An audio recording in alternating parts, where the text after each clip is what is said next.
बहुत समय पहले एक जंगल में शमशेर नाम का शेर रहता था। शमशेर जंगल का राजा था। वो और बालू चीता बहुत अच्छे दोस्त थे। एक दिन बातों बातों में शमशेर ने बालू से कहा, मेरे सामने जंगल का कोई जानवर नहीं टिक सकता।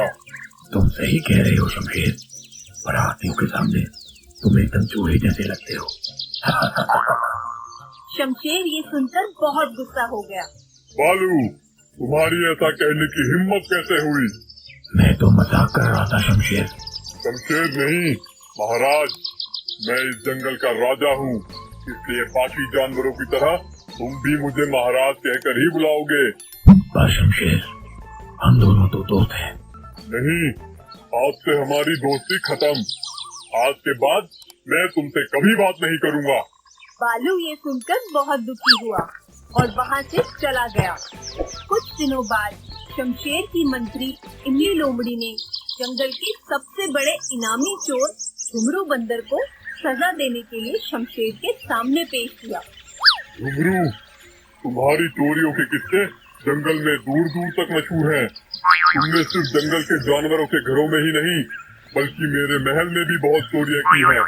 इसलिए मैं तुम्हें पहाड़ से गिराकर मारने की सजा देता हूँ। आज से ठीक 2 महीने बाद तुम्हें पहाड़ से गिराकर मारा जाएगा। शमशेर के ऐसा कहते ही इमली लोमड़ी ने झुमरू को कैद खाने में डाल दिया। जब झुमरू के दोस्त ढोलू हिरन को इसका पता चला तो वो झुमरू से मिलने कैद खाने पहुंचा। झुमरू, देखा, तुम पकड़े गए। मैंने तुमसे कहा था कि चोरी करना छोड़ दो। वो सब छोड़ो ढोलू, जो होना था वो हो गया। मुझे तो बस अपने परिवार की चिंता हो रही है। काश मैं मरने से पहले उनके लिए कुछ कर पाता। ये सुनकर ढोलू सोच में पड़ गया। वो शमशेर के पास गया और बोला, महाराज, मैं झुमरू का दोस्त हूँ। मैं आपसे कुछ कहने आया हूँ। बोलो, तुम क्या कहना चाहते हो? महाराज, मैं चाहता हूँ कि आप झुमरू को कुछ दिनों के लिए उसके परिवार के पास जाने दें, ताकि वो मरने से पहले अपने परिवार के लिए कुछ इंतजाम कर सके। वो एक बहुत शातिर चोर है, इसलिए मुझे उससे कोई हमदर्दी नहीं है। पर महाराज, आप एक बार उसके परिवार के बारे में भी सोचिए। झुमरू ने जो किया, इसमें उसके परिवार की क्या गलती? अगर आप उसे... मैं तुम्हारी इसमें कोई मदद नहीं कर सकता, और वैसे भी अगर अपने परिवार की मदद करने के बहाने झुमरू भाग गया तो मैं किसको सजा दूंगा? इस पर ढोलू कुछ देर सोचकर बोला, तो ठीक है महाराज, आप झुमरू को छोड़ दीजिए। जब तक झुमरू वापस नहीं आता, मैं उसकी जगह कैद खाने में रहूंगा। और अगर वो कभी वापस नहीं आया तो क्या तुम उसके हिस्से की मौत की सजा भी लोगे? हाँ महाराज, मैं इसके लिए भी तैयार हूँ। ढोलू की बात मानकर शमशेर ने झुमरू को कैद खाने से निकालकर ढोलू को कैद खाने में डलवा दिया। ढोलू, तुम चिंता मत करना, मैं जल्द ही वापस आऊँगा। ऐसा कहकर झुमरू वहाँ से चला गया। अब ढोलू झुमरू की जगह कैद खाने में रहने लगा। बहुत दिन बीत गए, लेकिन झुमरू वापस नहीं आया। एक दिन शमशेर ढोलू के पास गया और बोला, ढोलू, देखा, मैंने कहा था ना, झुमरू वापस नहीं आएगा। अगर कल सुबह तक झुमरू वापस नहीं आया तो शर्त के अनुसार कल शाम तुम्हें पहाड़ से गिराया जाएगा। अगले दिन भी जब झुमरू वापस नहीं आया तो शमशेर और उनकी मंत्री इमली लोमड़ी ढोलू को लेकर पहाड़ पर गए। ढोलू, तुम्हारा दोस्त तो तुम्हें धोखा देकर भाग गया। अब तुम मरने के लिए तैयार हो जाओ। इस पर ढोलू निडर होकर बोला, कोई बात नहीं महाराज, मैं अपने दोस्त के लिए मरने के लिए भी तैयार हूँ। तभी दूर से झुमरू आता हुआ दिखाई दिया। वह ढोलू के पास आकर बोला, तुम्हें ऐसा करने की कोई जरूरत नहीं है दोस्त। तुमने मेरे लिए जो किया उसके लिए तुम्हारा बहुत बहुत शुक्रिया। अब मैं अपनी सजा पूरी करने के लिए तैयार हूँ। झुमरू, तुम्हें वापस आने की क्या जरूरत थी? मैं ये सजा ले लेता। नहीं ढोलू, गलती मैंने की है, इसलिए सजा भी मुझे ही मिलनी चाहिए। उन दोनों की दोस्ती देखकर शमशेर सोचने लगा, ये दोनों अपनी दोस्ती के खातिर जान देने के लिए भी तैयार हैं। और मैंने एक छोटी सी बात पर गुस्सा होकर अपने सबसे अच्छे दोस्त बालू से दोस्ती तोड़ दी। ये सोचकर वो बोला, किसी को मरने की जरूरत नहीं है। तुम दोनों की दोस्ती को देखकर मैं झुमरू की सजा माफ करता हूँ, पर याद रखना झुमरू, अगर तुमने फिर से चोरी की तो अगली बार मैं तुम्हारी सजा माफ नहीं करूँगा। नहीं महाराज, मैं अब कभी चोरी नहीं करूँगा। ठीक है, अब तुम जा सकते हो। झुमरू और ढोलू खुशी खुशी वहाँ से चले जाते हैं। उनके जाने के बाद शमशेर सीधा अपने दोस्त बालू के पास गया और बोला, बालू, मैं यहाँ तुमसे माफी मांगने आया हूँ। मुझे तुम्हारे छोटे से मजाक पर गुस्सा नहीं होना चाहिए था। कृपया मुझे माफ कर दो। पर महाराज। महाराज नहीं, शमशेर। और आज से तुम मुझे शमशेर ही बुलाओगे, क्योंकि दोस्त एक दूसरे का नाम लेकर ही बुलाते हैं। और इस तरह ढोलू और झुमरू की दोस्ती देखकर शमशेर को अपनी गलती का एहसास हुआ और उसने बालू से क्षमा मांगी और फिर से दोस्त बन गए। एक समय की बात है, एक छोटे से गांव में एक किसान रहता था जिसका नाम था एडगर। वो एक छोटे से घर में रहता था और वो एक छोटे से खेत का मालिक था। एडगर का एक भैंसा था जिसका नाम था बाउंटी। ये एक असाधारण नाम था, पर इसके अपने ही कारण थे। आप देखें, अपना भैंसा मिलने से पहले एडगर एक बहुत ही गरीब आदमी था। बाउंटी ने सचमुच अपने इस इंसान के लिए बहुत मेहनत की। उसके पास ये एकमात्र भैंसा था और वो दिन रात उससे पूरा खेत जोतता और वो भैंसा एडगर की कई किस्म से कई कामों में मदद करता। जल्द ही एडगर सब किस्म के अनाज अपने खेत में उगाने लगा। एडगर को आस पड़ोस में बहुत प्रतिष्ठा मिली, क्योंकि इतना भरपूर उसे मिला था, इसलिए उसने अपने भैंसे का नाम बाउंटी रखा। बाउंटी एक खास भैंसा था। वो बुद्धिमान था और हमेशा ऊर्जा से भरा रहता था। एडगर जानता था कि बाउंटी एक आजाद किस्म का जानवर था। वो अक्सर घूमता रहता जब कोई काम नहीं होता और वो शाम को वापस घर लौटता। जैसे जैसे समय बीतता गया, एडगर एक और भैंसा लाया। वो उसे बाउंटी से बहुत अधिक प्रेम करता था, पर उसने ये भी जान लिया कि काम का बोझ बहुत ज्यादा है और उसे बांटने की जरूरत है। एडगर अपने जानवर को थकाना नहीं चाहता था। एक दिन बाउंटी आधे रास्ते में ही बैठ गया और भारी सांसें लेने लगा।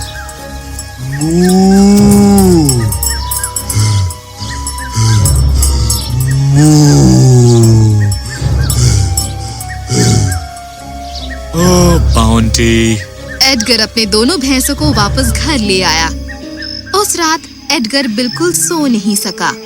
वो जान गया था कि समय आ गया है कि बाउंटी को जाने दिया जाए। अगले दिन वो बाउंटी को जंगल में ले गया और उसके पट्टे से घंटी उतार ली। बाउंटी ने खुशी खुशी अपना सिर हिलाया। बाउंटी, तुम एक अच्छे भैंसे हो। मैं तुम्हारा कर्ज कभी नहीं चुका पाऊंगा। अब तुम्हें और काम करने की जरूरत नहीं है। तुम अब आजाद हो। मैं हमेशा तुम्हें याद रखूंगा मेरे दोस्त। जाओ, घूमो और धरती को खोजो।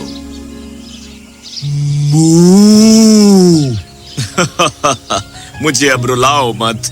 तुम जब चाहो मेरे घर आ सकते हो। तुम्हें रास्ता तो मालूम है। बाउंटी अपने इंसानी दोस्त को छोड़ते वक्त उदास था, पर वो ये देखने के लिए भी उत्सुक था कि आगे क्या रखा है। वो खुशी खुशी चलने लगा, ताज़ी हवा का आनंद लेते हुए। वो निडर होकर पूरे जंगल में घूमता रहा। वो तालाब से पानी पिया और रास्ते में उगी घास खाई। जल्द ही सूर्यास्त होने लगा। अंधेरा हो रहा था। बाउंटी ने आसपास देखा विश्राम के लिए सुरक्षित जगह ढूंढने के लिए, और वो उसे मिल गई। ये गुफा बिल्कुल तालाब के पास है। ओ ला ला, ये जगह बहुत बड़ी है और यहाँ काफी गर्माहट भी है। मेरे रहने के लिए बिल्कुल उपयुक्त है। ओए, क्या मैं थक गया हूँ? ये भटकना मुझे जिराफ की तरह दुबला पतला कर देगा। बाउंटी गुफा में रहने लगा। वो तालाब से ताजा पानी पीता और नजदीक ही चरता और अंदर शांतिपूर्वक सो जाता। कई दिन बीत गए और बाउंटी को जंगल में अपना ये जीवन पसंद आने लगा। पर एक घरेलू भैंसा होने के कारण बाउंटी एक बहुत ही साधारण और मासूम जानवर था। उसे ये मालूम नहीं था कि ये जंगल बहुत से अन्य जानवरों का घर है और सभी के सभी उसी की तरह मासूम नहीं थे। इस बात से जब बाउंटी खुशी खुशी अपना जीवन बिता रहा था, वहाँ कोई था जो उस भैंसे पर नजर रखे हुआ था। टिमी, एक लोमड़ी। हर दिन जब बाउंटी अपने गुफा से बाहर जाता इधर उधर टहलने, टिमी दबे पांव हर जगह उसका पीछा करता। बाउंटी हमेशा अपने रोजाना के कार्यकलापों में इतना डूबा रहता कि उसे कभी टिमी की मौजूदगी का एहसास ही नहीं हुआ। ये भैंसा बहुत बहादुर है, अकेले ही पूरे जंगल में घूमता फिरता है। खैर, या तो वो बहुत बहादुर है या बहुत ही ज्यादा मूर्ख है। मेरा मतलब है, क्या उसे पता है कि वो किसकी गुफा में रह रहा है? चलो थोड़ा आनंद लें। खैर, कैसे हैं आप? क्या आप यहाँ नए हैं? अब मैं यहाँ रोज चरने आता हूँ, इसलिए मैं खुद को नया नहीं कहूँगा। ओह, आप काफी मजाकिया मगर छोटे जानवर हैं। एक लोमड़ी भैंसे को छोटा कह रहा है, ये सचमुच ही मजाक है। मेरा मजाक बनाने की तुम्हारी हिम्मत कैसे हुई? मैं जंगल का राजा हूँ। वो मेरी गुफा है जिसमें तुम रह रहे हो। सभी जानवर यहाँ मेरी दया पर आश्रित हैं। यदि तुम जीना चाहते हो तो तुम्हें मेरे आगे दंडवत करना होगा इसी वक्त। तुमने सही कहा, मैं यहाँ नया हूँ, पर इसका मतलब ये नहीं कि मैं तुम्हारी हर बात पर विश्वास कर लूँ। सुनो लोमड़ी, मैं जानता हूँ कि तुम इस जंगल के राजा नहीं हो। दरअसल मुझे यकीन है कि तुम्हें ये भी नहीं पता होगा कि ये जंगल कितना गहरा है। मेरा सुझाव है कि तुम मेरा समय जाया ना करो। टिमी अंदर ही अंदर सुलग रहा था। वो गुस्से में कांप उठा। उसने कसम खा ली कि एक दिन वो अपनी इस बेइज्जती का बदला लेगा। दूसरी ओर बाउंटी ये समझ गया कि उसे अब और अधिक सावधान होना पड़ेगा। उस चालाक लोमड़ी को पता है कि मैं कहाँ रह रहा हूँ। इसका मतलब ये है कि वो मुझ पर नजर रखे हुए है। साथ ही इससे पहले मैंने ये सोचा नहीं था, पर वो गुफा जरूर किसी की होगी। मैं तब क्या करूँगा जब इस गुफा का असली मालिक वापस आ जाएगा। मुझे यहाँ और भी ज्यादा सावधान रहना होगा। उस रात चांद आसमान पर अपनी चमक बिखेर रहा था। जब बाउंटी गुफा के अंदर लेटा था, उसने कुछ सुना। उसने एक छोटे से छेद से बाहर झांका और अजीब सी परछाई देखी। पहले उसने सोचा कि लोमड़ी वापस आ गया उसे दोबारा परेशान करने के लिए, पर जब वो आकृति करीब आई, बाउंटी डर से थर-थर कांपने लगा। ये असली मालिक था, बाघ। ओह नहीं, बेशक ये गुफा बाघ की ही है। अब मैं क्या करूं? वो मुझे खा जाएगा। जैसे जैसे बाघ नजदीक आते गया, बाउंटी का कांपना बंद नहीं हुआ। रुको, रुको, स्पष्टता से सोचो, शांत हो जाओ। हाँ, मैं उसे देख सकता हूँ, पर वो मुझे नहीं देख सकता। ये मेरे लिए फायदेमंद है। लो, वो आ रहा है। हाँ? तुम्हें क्या हो गया है? वो हमें सुन लेगा। ओह, सही कहा, माफ करना। पर देखो तो सही, वो कितना स्वादिष्ट लग रहा है। क्या मैंने तुम्हें नहीं बताया था कि यहाँ जो रहता है वो इतना बड़ा है कि हम दोनों उसे मिलकर खा सकते हैं? ठीक है, तुमने सही कहा। आज के लिए हमारे रात का खाना तय हो गया। बिल्कुल। अब बाघ की बारी थी थर-थर कांपने की। ये जानवर कौन है? वो रुक क्यों गया? इसमें तो बहुत देर लग रही है और मुझे बहुत भूख लगी है। क्यों ना हम बाहर जाकर उस पर आक्रमण करें? वो हम दोनों से तो नहीं लड़ सकता। ये चाल काम कर गई। बिना विचार किए बाघ एक छलांग में जंगल से बाहर चला गया। बाउंटी ने राहत की सांस ली और उसे अब पता चल गया था कि किसी भी परिस्थिति में शांत रहने का महत्व क्या होता है। अगले दिन जब टिमी जंगल में मटर गश्ती कर रहा था, वो बाघ से जा टकराया। तुमने तो मुझे डरा ही दिया। डरा दिया? मैंने तुम्हें डरा दिया? पर तुम तो एक बाघ हो। हाँ, मैं जानता हूँ, मैं इस जंगल का बाघ हूँ, पर तुम मूर्ख हो अगर तुम ये सोचते हो कि मुझसे बड़े और डरावने जानवर यहाँ नहीं हैं। कल रात ही उनमें से 2 से आमना सामना हुआ। उन्होंने मेरी गुफा पर अधिकार कर लिया। अब मुझे नई गुफा तलाशनी होगी। रुको, क्या वो जो तुम्हारी गुफा में रह रहा है वो तुमसे बड़ा और डरावना है? क्या तुम मुझसे मजाक कर रहे हो? वो एक भैंसा है। और क्या मतलब है तुम्हारे 2 कहने का? क्योंकि वहाँ पर तो सिर्फ एक ही भैंसा रहता है। तुम सोचते हो कि मैं इतना मूर्ख हूँ कि एक भैंसे से भाग जाऊं? वहाँ दो बहुत बड़े प्राणी हैं। प्राणी? हाँ, मुझे ठीक ठीक पता नहीं वो कौन हैं और क्या हैं। मैं गुफा में दाखिल नहीं हुआ, बस उनकी आवाजें सुनी। वो मुझ पर हमला करने वाले थे। वो ऐसा करे उससे पहले मैं वहाँ से भाग गया। तुम बेचारे बाघ, उसने तुम्हें बुद्धू बनाया। वहाँ कोई प्राणी नहीं है, वो एक भैंसा है। मैंने उस पर नजर रखी हुई है उसी दिन से, जब से उसने इस जंगल में कदम रखा है। हाँ, बकवास बंद करो लोमड़ी। मेरी बेइज्जती करने की तुम्हारी जुर्रत कैसे हुई? तुम सोचते हो कि मैं इतना मूर्ख हूँ कि एक भैंसे को एक डरावना जानवर समझ लूं? मैं तुम्हें ये साबित कर सकता हूँ, तुम उसके शिकार नहीं हो, वो तुम्हारा शिकार है। चलो एक काम करते हैं, मैं तुम्हारे साथ आऊंगा। हम उस गुफा में दाखिल होंगे और मैं तुम्हारी मदद करूंगा उसे पकड़ने में जो कोई अंदर है। और वैसे भी मैं उस अक्खड़ भैंसे से अपना बदला लेना चाहता हूँ, पर तुम्हारी गुफा के बदले मैं चाहता हूँ कि तुम मुझसे वादा करो कि तुम कभी मुझ पर हमला नहीं करोगे। क्या तुम सच कह रहे हो? और रुको, क्या होगा यदि तुम भाग जाओ मुझे वहाँ पीछे छोड़कर? मुझे पता है, चलो अपने गिर्द एक रस्सी बांध लें। एक सिरा तुम्हारे पेट पर और दूसरा सिरा मेरे पेट पर। इस तरह तुम मुझे पीछे खींच सकते हो यदि मैं भागने की कोशिश करूं।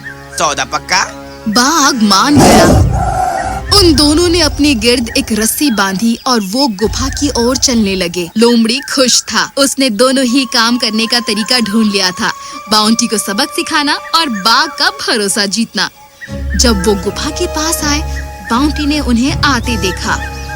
जैसे ही उसने लोमड़ी को देखा, वो समझ गया कि क्या चल रहा है।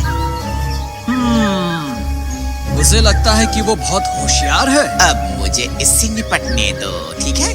तभी गुफा में प्रवेश करना जब मैं तुमसे कहूँ।